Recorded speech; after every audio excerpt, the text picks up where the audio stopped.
En 1961, un psychologue américain nommé Stanley Milgram lance une expérience qui va bouleverser le monde de la psychologie.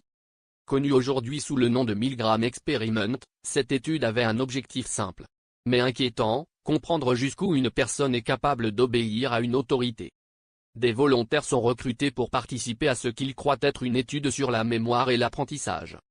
On leur explique qu'ils doivent administrer des chocs électriques à une autre personne chaque fois qu'elle donne une mauvaise réponse. Ce qu'ils ignorent, c'est que tout est mis en scène. Mais pour eux, tout semble réel. Et ce qui va se passer ensuite va choquer le monde entier. Les participants sont placés devant une machine avec des boutons indiquant différents niveaux de voltage. À chaque erreur de l'autre personne, ils doivent augmenter l'intensité du choc. Au début, les décharges semblent faibles. Mais rapidement, les niveaux deviennent dangereux, voire mortels. De l'autre côté, un acteur simule la douleur. Il crie, supplie, et demande d'arrêter l'expérience. Certains participants hésitent. Ils se retournent vers le chercheur, visiblement mal à l'aise.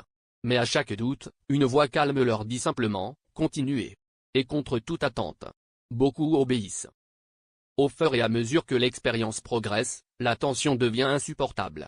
Certains participants tremblent, transpirent, rient nerveusement ou montrent des signes de stress intense. Ils savent que ce qu'ils font semble dangereux. Mais malgré cela, ils continuent. Pourquoi? Parce qu'une figure d'autorité leur dit que tout est sous contrôle.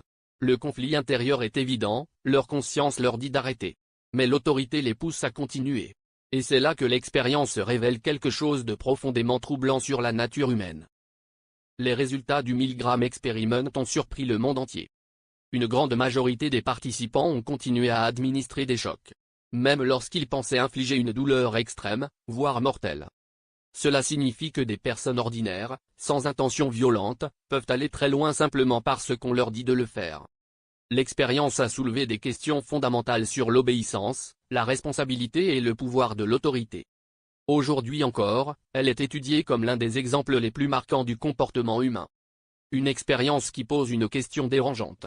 Jusqu'où iriez-vous si on vous donnait un ordre?